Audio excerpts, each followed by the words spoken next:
Hello, BYU Cougar fans. Welcome to the BLUE COUGAR FOOTBAll Daily Podcast. BYU Football, what's on my mind? I apologize for missing a few days this week.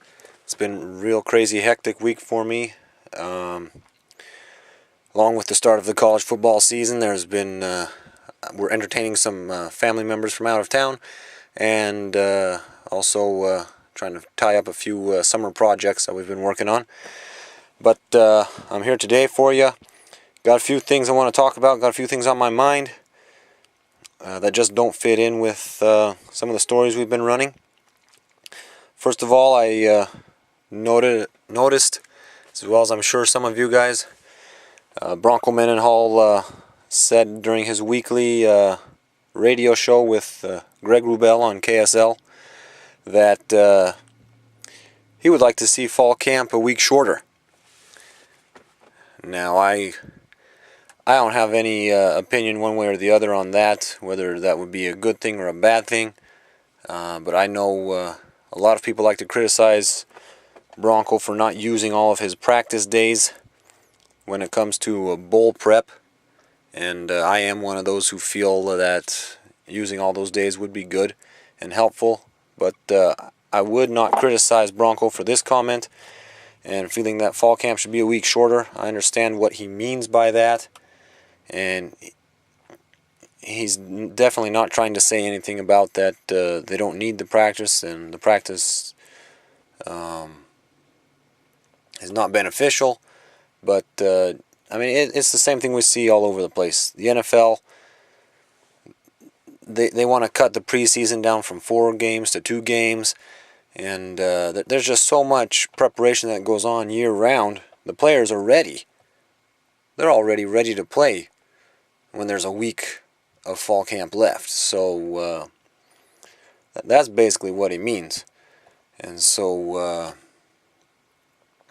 and I agree. I mean, the players are practicing all summer long. They've been in the program, many of them, 2, 3, 4 years. They understand what's going on, and you know they have spring practices and off-season conditioning and training, and so there's just so much that they do all year long that they're ready to go for games. It's not like they don't understand the plays and everything that they need to run and their responsibilities.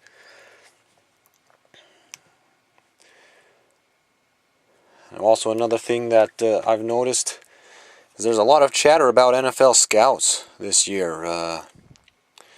I haven't seen that, haven't heard that in the past. But, I mean, players that, I mean, obviously we know Cody Hoffman and Kyle Van Noy, they're going to have NFL futures. And they're getting a lot of attention. But now we're hearing about guys like Spencer Hadley, Skylar Ridley, Wani Unga, getting attention from NFL scouts. And I'm just curious, I'm wondering, what's the meaning of this? Is this because BYU has more scouts in attendance because of Van Noy and Hoffman and also Ziggy Ansah last year? Or is this also does this mean that the overall quality of players are improving? I mean, are there more scouts there because they are seeing that Bronco Mendenhall has recruited well and he has improved the quality of football player that BYU has in the program? And will that then lead to an upswing in players being drafted? You know, we had the big scandal of 2 years with no players being drafted, and that was tough for everyone to take, myself included. But are we going to now see, 4 or 5 years in a row where 2, 3, 4 players are being drafted? I mean, it's not like BYU wasn't winning and there weren't, they weren't showing on the field that, like they did back in the 80s and 90s, that when we saw players being drafted. So it wasn't about wins and losses, that led to BYU not having players drafted. So I find this interesting. It's one of the side stories to kind of just keep in the back of your mind and follow as the season goes on and as the years go by. But of course, these players must show it on the field. Getting attention from the scouts in the preseason is definitely a lot less meaningful than getting attention from them in late October and November. Alright, a big thing that a lot of BYU fans were into last night was the Utah State University of Utah football game. And I was on Twitter myself, and other places I see, a lot of people talking about Chucky Keaton, the Utah State quarterback, and how good he was, and talking about Utah's defense and just everything about the teams. And I enjoy seeing Utah get kicked around in football anytime.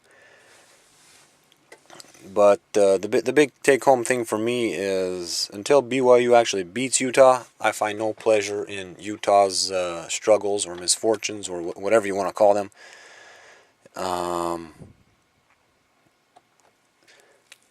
Last year Utah State beat Utah, and you would think that bodes well for BYU, but BYU still wasn't able to beat Utah. So BYU's got its own issues with Utah, so I don't really care what anybody else is doing before or after BYU plays Utah, or Utah State for that matter. What really matters to me is the outcome of that game. And then if BYU wins, then okay, we can look at it further and take some pleasure in seeing Utah get crushed or whatever. That's kind of where I was at last night and my feelings about it. It was just kind of just another game, and kind of wish it wasn't happening, because it just made me think more about how BYU has struggled so much with the University of Utah lately. All right, one other last thing on my mind, and then I'll let you go. I've got it. This is a surefire sign, guaranteed 10-win season for BYU. You can mark it down in the books. I noticed something yesterday that just makes it guaranteed. BYU will win 10 games this year, no doubt about it. And that's the fact that my wife and I, we had a baby girl this year. I noticed that every year that our daughters are born, we have 5 girls now. Every single year that they were born, BYU won at least 10 games in the regular season, for that matter. It starts in 2001. Our oldest daughter was born in 2001. BYU started the season 12-0. Finished the season with 12 wins. 2006, our second daughter was born. BYU won 11 games, 10 in the regular season, plus the bowl game. That was the John Beck year. Then our third daughter came in 2008. 10 wins in the regular season. Austin Collie leading the nation in receiving yards. Then again in 2009, we had our fourth daughter. 11-win season, 10 in the regular season. Upset Oklahoma. Big win over Oregon State in the bowl game. And just one of the better years in BYU football history, at least in the last 20 years. So there you go. This year we had a daughter born June 1st, and so BYU is just going to have to win 10 games this year. Regular season, we'll go into the Kraft Fight Hunger Bowl, looking for win number 11. So we'll at least beat 2 of the 4 big teams we got, Texas, Boise State, Wisconsin, and Notre Dame. So, and win all the other games as well. So, there you go. My wife and I, we took one for the team this year, and hope you enjoy it. Thanks for listening, and I'll be back next Monday. Go Cougars!